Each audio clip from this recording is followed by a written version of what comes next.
Hello learners, welcome back to my YouTube channel. And इस video में मैं आप लोगों के साथ डिस्कस करने वाली हूँ जो लीगल एस्पेक्ट्स ऑफ बिजनेस की यूनिट स्टार्ट की है नेट कॉमर्स के लिए। उसका topic essentials of a valid contract, जो कि रिलेटेड है इंडियन कॉन्ट्रैक्ट एक्ट 1872 को। ठीक है। और जैसा कि आप लोग जानते हैं कि हम लोग हर एक टॉपिक को डिटेल में डिस्कस करेंगे नेट कॉमर्स के लिए, जितनी भी 10 यूनिट्स है आपके, उसके ईच एंड एवरी टॉपिक को। और अगर अभी तक आप लोगों ने इस यूट्यूब चैनल को सब्सक्राइब नहीं किया है, देन यू कैन सब्सक्राइब और बेल आइकन प्रेस कर सकते हो ताकि आपको मेरे अपकमिंग वीडियोस का टाइमली नोटिफिकेशन मिल सके। ओके, तो हम स्टार्ट करते हैं। और इसके अलावा नेट कॉमर्स की एमसीक्यूज प्रैक्टिस के लिए भी लेक्चर्स चल रहे हैं। अप्रॉक्सीमेट 77 लेक्चर्स हो गए हैं। उनका प्लेलिस्ट का लिंक भी मैंने डिस्क्रिप्शन बॉक्स में प्रोवाइड किया है। ओके, तो असेंशियल्स ऑफ वैलिड कॉन्ट्रैक्ट करने से पहले हमें कॉन्ट्रैक्ट का मीनिंग पता होना चाहिए। देखिए, an agreement which is enforceable by law is called a contract. Okay, आपको पता ही है, ऐसा एग्रीमेंट जिसमें लीगल ऑब्लिगेशंस आ जाती हैं, एनफोर्सिएबल बाय लॉ हो जाता है, उसको हम लोग क्या बोलते हैं? कॉन्ट्रैक्ट।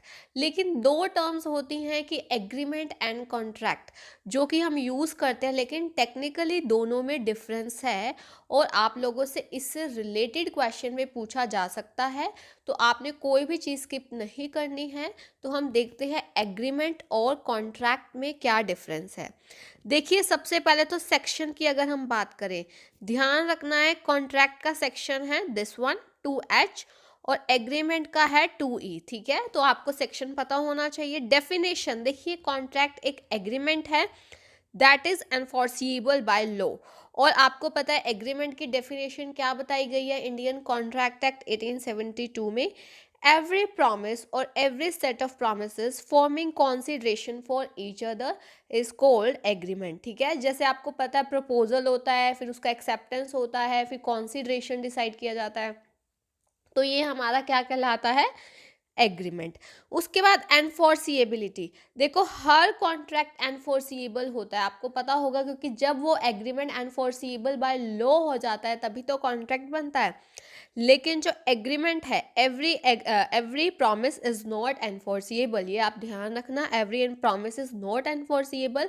क्योंकि इसके भी मैं आपको एग्जांपल देके बताती हूँ कैसे, क्योंकि जब हम वैलिडिटी वाला पॉइंट करेंगे तब आपको अच्छे से क्लियर हो जाएगा। ठीक है, जैसे कि आप सिंपल समझिए कि हमारे जो कॉन्ट्रैक्ट है वो जनरली लीगल ही होते हैं, लेकिन एग्रीमेंट्स तो हमारे सोशल भी हो सकते हैं। जैसे कि आपने अपने फ्रेंड के साथ एग्रीमेंट किया, या फिर जैसे उसको बोला कि मैं तुम्हें आज डिनर पे इनवाइट कर रहा हूँ। अब ये थोड़े ना मतलब है, अगर वो डिनर पे नहीं आएगा किसी रीज़न की वजह से, तो आप उसको स्यू कर सकते हो। इस कॉन्ट्रैक्ट की कोई लीगल ऑब्लिगेशन तो हम नहीं कह सकते ना।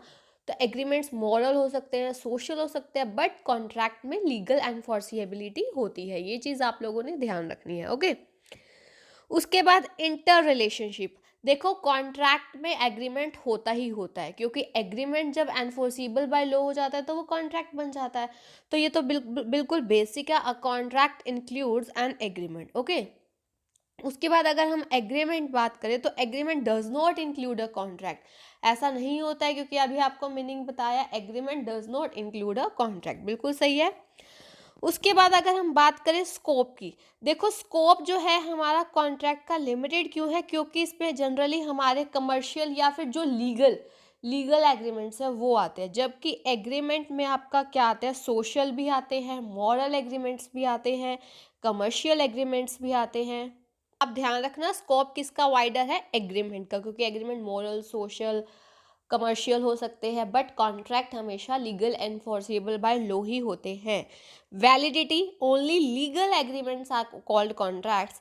और एग्रीमेंट जो है हमारा इलीगल हो सकता है, इलीगल हो सकता है, ये चीज़ तो अलग है ना। उसके बाद लीगल ऑब्लिगेशन, वही चीज़ आ गई कि every contract contains a legal obligation, और it is not necessary, agreement में ज़रूरी नहीं है कि लीगल ऑब्लिगेशन हो या ना हो। ठीक है, तो मेन चीज़ आप लोगों ने ध्यान रखनी है।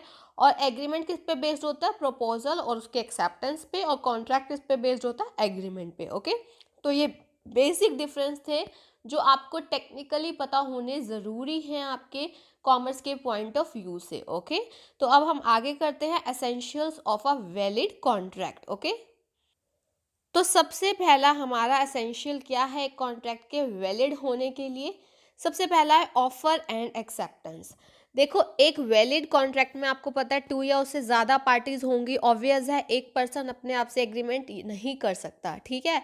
उसके बाद अगर एक पार्टी ऑफर देगी तो दूसरी पार्टी, उसका मोटिव क्या होता है कि दूसरी पार्टी उसको एक्सेप्ट करे, ठीक है? और मैंने आपको एक्सेप्टेंस के, ऑफर के डिटेल में रूल्स करवाए हैं, आपको वीडियोस इसमें मिल जाएंगे लीगल एस्पेक्ट्स ऑफ बिजनेस में, तो आपको वो भी ज़रूर देखनी है अगर अगर आप लोगों ने अभी तक नहीं देखा, ठीक है? जैसे ए बी को कहता है कि वो उसकी कार परचेज करना चाहता है 2 लाख में, और बी उस चीज़ को एक्सेप्ट कर लेता है, तो यहाँ पर ये हो गया ज़रूरी, जो ज़रूरी है ऑफर एंड एक्सेप्टेंस एक वैलिड कॉन्ट्रैक्ट के लिए, ठीक है? उसके बाद आता है हमारा सेकंड, कॉम्पिटेंसी और कॉन्ट्रैक्चुअल कैपेसिटी ऑफ पार्टीज। यहाँ पर बात हो रही है कि जो लोग ऑफर कर रहे हैं और जो लोग एक्सेप्ट कर रहे हैं, यानी कि जो पार्टीज हैं हमारी कॉन्ट्रैक्ट की, वो क्या होनी चाहिए, कॉन्ट्रैक्ट करने के लिए कॉम्पिटेंट होनी चाहिए।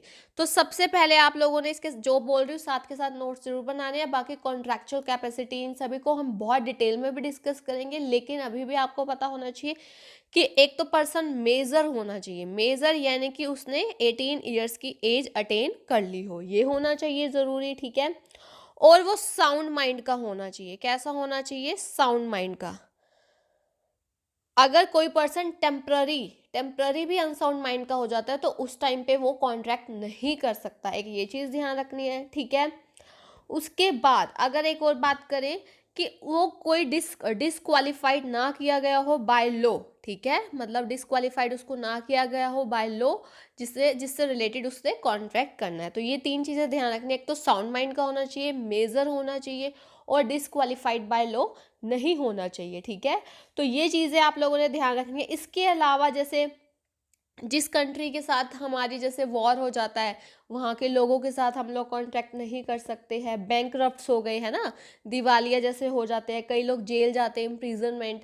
तो ये काफ़ी चीज़ें हैं, लेकिन बेसिक आपको मीनिंग पता होना चाहिए कि कॉन्ट्रैक्चुअल कैपेसिटी ऑफ पार्टीज़ का यहाँ पर क्या मीनिंग है, ओके? नेक्स्ट है हमारा फ्री कॉन्सेंट ऑफ पार्टीज। इसका मीनिंग क्या है? ये एक बेसिक वैलिड कॉन्ट्रैक्ट का एक थर्ड एलिमेंट है कि फ्री एंड जेन्युइन कंसेंट होना चाहिए। कंसेंट को हम फ्री कब मान लेते हैं कि जो हमारी मेन टर्म्स है कॉन्ट्रैक्ट की, उस पे जो है दोनों पार्टी सेम माइंड की हो। ऐसा नहीं है किसी को प्रेशराइज किया गया है, ठीक है? जो आइडेंटिटी ऑफ व्यूज है वो बहुत ज़्यादा इम्पॉर्टेंट है। और एक चीज़ ध्यान रखना, अगर यहाँ पे हमने क्या किया है, किसी सामने वाले पर्सन को प्रेशराइज करके, ठीक है, उसको धमका के, उसको थ्रेटन करके ऐसा किया है, तो ये चीज़ क्या हो जाती है, गलत हो जाती है, ठीक है? यहाँ पे फ्री कॉन्सेंट नहीं माना जाता। बहुत सारी टर्म्स है, कोअर्जन, अनड्यू इन्फ्लुएंस, उनको भी हम लोग डिटेल में डिस्कस करेंगे, ठीक है? उसके बाद आता है हमारा lawful consideration and legal object, ठीक है?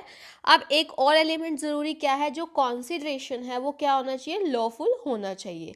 अब एक बात बताइए, ये एसेंशियल फीचर क्यों होगा इसमें? देखिए, फॉर एग्जाम्पल यहाँ पर हम समझते हैं, जैसे मान लो एक पर्सन है ए, उसने बी को बोला कि वो उसको वॉच अपनी सेल करेगा 500 में, ठीक है? तो यहाँ पर आप लोग ये बताइए, ए वॉच सेल करेगा बी को कितने में, 500 में। तो बी के लिए कॉन्सिडरेशन क्या आ गई, वॉच आ गई, और ए के लिए क्या आ गए, 500। तो ये कॉन्सिडरेशन होना बहुत ज़रूरी है। उसके बाद जो ऑब्जेक्ट है वो लीगल होना चाहिए, अपोज टू पब्लिक पॉलिसी नहीं होना चाहिए, इमोरल नहीं होना चाहिए, इलीगल नहीं होना चाहिए। ए और बी अगर आपस में कॉन्ट्रैक्ट कर रहे हैं कि सी को मारने का, ए बी को बोल रहा है कि अगर तुम सी को मारोगे तो मैं तुम्हें 2 लाख रुपीज़ दूंगा, तो दैट इज़ इलीगल, ऐसा नहीं होना चाहिए, ये वैलिड कॉन्ट्रैक्ट बिल्कुल नहीं माना जाएगा, ओके? उसके बाद हम लोग बात करते हैं agreements not expressly declared void. देखो, किसी भी कॉन्ट्रैक्ट के वैलिड होने के लिए ज़रूरी है कि वो कुछ एग्रीमेंट्स ऐसे होते हैं जो एक्सप्रेसली स्पष्ट रूप से वॉइड होते हैं, ठीक है? जैसे कि आप इसका समझिए, जैसे कि अगर आप देखो, हर पर्सन को मैरिज करने का राइट है, अगर कोई एग्रीमेंट या कॉन्ट्रैक्ट रिस्ट्रेन ऑफ मैरिज है, रिस्ट्रेन ऑफ ट्रेड है, agreements to do impossible act, uncertainty वाले हो जाते हैं एग्रीमेंट, ठीक है। ये वाली सारी जो चीज़ें हैं ये डिटेल में भी हम डिस्कस करेंगे, लेकिन आपको पता होना चाहिए वो वाले जो हैं ऐसा नहीं होना चाहिए एग्रीमेंट, ऐसे एग्रीमेंट जो है वैलिड कॉन्ट्रैक्ट में नहीं होंगे, ठीक है, ऐसे नहीं होना चाहिए एग्रीमेंट। उसके बाद आता है कैपेबल ऑफ परफॉर्मेंस। एक वैलिड कॉन्ट्रैक्ट प्रैक्टिकल होना चाहिए परफॉर्म करने के लिए, इम्पॉसिबल नहीं होना चाहिए। अब इम्पॉसिबल क्या होगा कि आप कह रहे हो कि डेड बॉडी है, मान लो एक पर्सन है उसकी डेड बॉडी पड़ी है और ए बी से कॉन्ट्रैक्ट कर रहा है कि आप इसमें लाइफ इंजेक्ट कर दोगे, ठीक है, मतलब इसको अलाइव कर दोगे, इसको जिंदा कर दोगे। क्या ये पॉसिबल है करना? नो, ये इम्प्रैक्टिकल है, इम्पॉसिबल है। तो अब ये ऐसा नहीं होना चाहिए, इम्पॉसिबल नहीं होना चाहिए, कैपेबल ऑफ परफॉर्मेंस होना चाहिए जिसको हम कर सकते हैं प्रैक्टिकली। तो ये कुछ एसेंशियल एलिमेंट्स है, कौन कौन से? ऑफर एंड एक्सेप्टेंस, कॉम्पिटेंसी और contractual capacity of parties, free consent of parties होना चाहिए। अभी आपको सबका मीनिंग मैंने डिटेल में बताया है, फिर भी अगर आपको कोई भी डाउट होगा तो आप लोग पूछ सकते हैं। जैसे लॉफुल कॉन्सिडरेशन होना चाहिए, लीगल ऑब्जेक्ट होना चाहिए, ऐसा एग्रीमेंट नहीं होने चाहिए नॉट जो कि एक्सप्रेसली डिक्लेयर किए गए एज वॉइड, और कैपेबल ऑफ परफॉर्मेंस होना चाहिए। Okay, till then thank you so much, keep learning and have a nice day.